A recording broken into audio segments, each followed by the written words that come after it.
Hola, hola amigos citricultores. Hoy día les voy a hablar de la toronja o pomelo Star Ruby. Un poco de historia.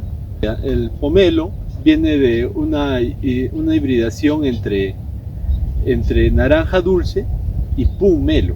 Eso, bueno, hace muchos años en unas islas. Y de ahí, bueno, la Star Ruby particularmente es una irradiación de una semilla que se hizo en Texas de la toronja o pomelo Hudson. Eso fue más o menos en 1959.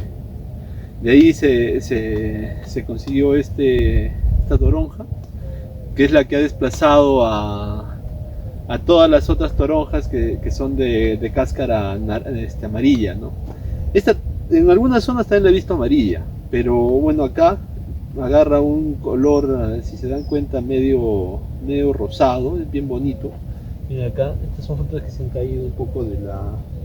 Había un movimiento por sacar unos cubresuelos, pero bueno, es más o menos el color, miren, bien medio rosado, es bien bonito el color. La forma de la fruta no es esa, estos son árboles jóvenes, tienen 2 años más o menos de edad. Son sus primeras cosechas, por eso la fruta es así de vasta. No tiene mucha cosecha, pero bueno, para explicarles un poco las características de la variedad y todo es oportuno, ¿no? ¿Qué más les cuento del pomelo? Su polen no es muy viable, o sea, casi no tiene semillas. Hay algunas descripciones que dice que tiene 1 o 2 semillas, pero acá en la zona no sale con semillas. Van a ver un poco las características de la pulpa, que es lo más impresionante. ¿Sí? Es el color, es una fruta, como digo, es de primera cosecha, por eso es que la cáscara es tan gruesa. Suele ser mucho más delgada y la fruta no suele ser tan grande, pero la característica es esta, ¿no? Que el interior de la pulpa es roja, ¿no? Rosada, roja, es bien llamativo. Es amargo, por eso a mucha gente no le gusta. Hay muchos que lo mezclan con naranja, con jugo de naranja, para que sea un poco más digerible, ¿no? Pero bueno, tiene muchos licopenos y bueno, las mujeres, así las chicas lo usan para bajar de peso y sirve para eso, ¿no? El árbol es un árbol pequeño, llega más o menos a 2 metros, es compacto, no desarrolla rápido, como digo, esto tiene 2 años y no tiene un gran desarrollo. Al próximo año debe tener una muy buena cosecha, requiere mucha agua, requiere más o menos entre 7.000 a 8.000 metros cúbicos por hectárea. Es importante darle todo el agua que necesitan. En cuanto a plagas, tiene, igual que todas las demás plagas en esta zona, le ataca el ácaro tostado, le ataca el cladosporium, en los brotes de alino, pulgón, minador, y hay querezas, ¿no?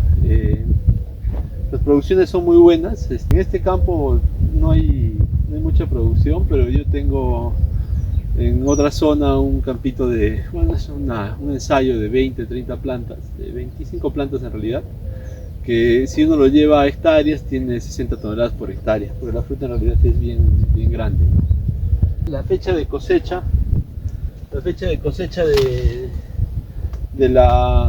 esta toronja es más o menos julio-agosto, hasta septiembre uno lo puede dejar, entonces esos meses es acá.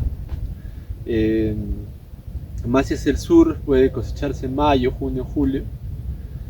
Agarra buenos precios, pero no es tan comercial, como les digo, ¿no? Pero bueno, para quien le gusta la toronja es la opción adecuada, ¿no? Bueno, si les va gustando el video, dejen un like, compártanlo, y cualquier consulta estoy para responderles. Les dejo acá en la etiqueta una descripción también de otra toronja, que es oro blanco.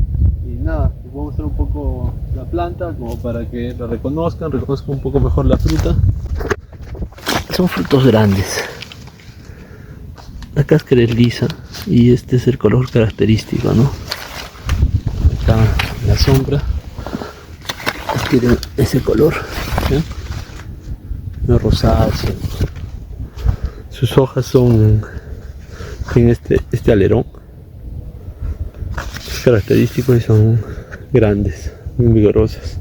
Algo que tengan en cuenta es esto de acá, es una susceptibilidad a glifosato en esas puntas.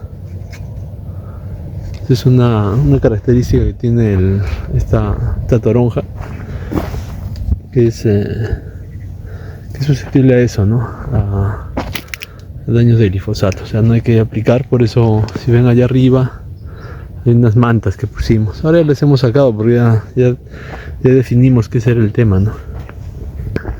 Eso es todo. Muchas gracias. Suscríbanse y compartan.